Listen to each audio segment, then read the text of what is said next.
ভিডিওটা শেষ পর্যন্ত দেখার অনুরোধ রইল। সকালবেলা ঘুম থেকে উঠেই আমি ফোনটা হাতে নিলাম। সবার আগে ইউটিউবে ঢুকলাম। কাল রাতের ভিডিওতে মাত্র 31টা ভিউ। কিছুক্ষণ চুপ হয়ে স্ক্রিনের দিকে তাকিয়ে রইলাম। মনে হচ্ছিল এত কষ্ট করে ভিডিও বানাই, তবুও মানুষ দেখে না।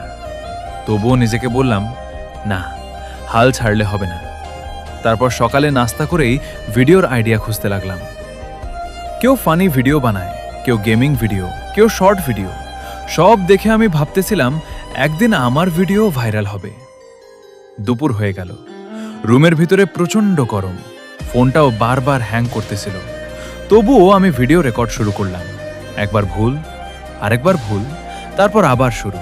কারণ আমি জানি কষ্ট ছাড়া সফল হওয়া যায় না। বিকেলে বন্ধুরা বাইরে খেলতে ডাকছিল, কিন্তু আমি যাইনি। আমি একা বসে ভিডিও এডিট করতেছিলাম। চোখ লাল হয়ে গেছে, ফোন গরম হয়ে গেছে, চার্জ প্রায় শেষ। তবুও আমি কাটিং করতেছিলাম, মিউজিক লাগাচ্ছিলাম, ইফেক্ট দিচ্ছিলাম, কারণ আমার একটা স্বপ্ন আছে। সন্ধ্যা হয়ে গেল। অবশেষে ভিডিও আপলোড দিলাম। তারপর চুপচাপ বসে ভিউ দেখতেছিলাম। 1 ভিউ, 4 ভিউ, 9 ভিউ। হঠাৎ একটা কমেন্ট আসলো, ভাই ভিডিওটা অনেক সুন্দর। কমেন্টটা পড়ে আমার মুখে ছোট্ট হাসি চলে আসলো, কারণ তখন মনে হচ্ছিল হয়তো একদিন আমিও সফল হব। তো বন্ধুরা, আজকের গল্প এখানেই শেষ। আমি এখনো শিখছি, প্রতিদিন একটু একটু করে চেষ্টা করে যাচ্ছি। সবকিছু একদিনে হয় না, সময় লাগে, কষ্ট লাগে, আর লাগে ধৈর্য।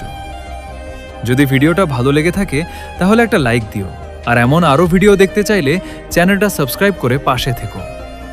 সবশেষে শুধু একটা কথাই বলবো, নিজের উপর বিশ্বাস রাখো আর সৃষ্টিকর্তার উপর ভরসা রাখো।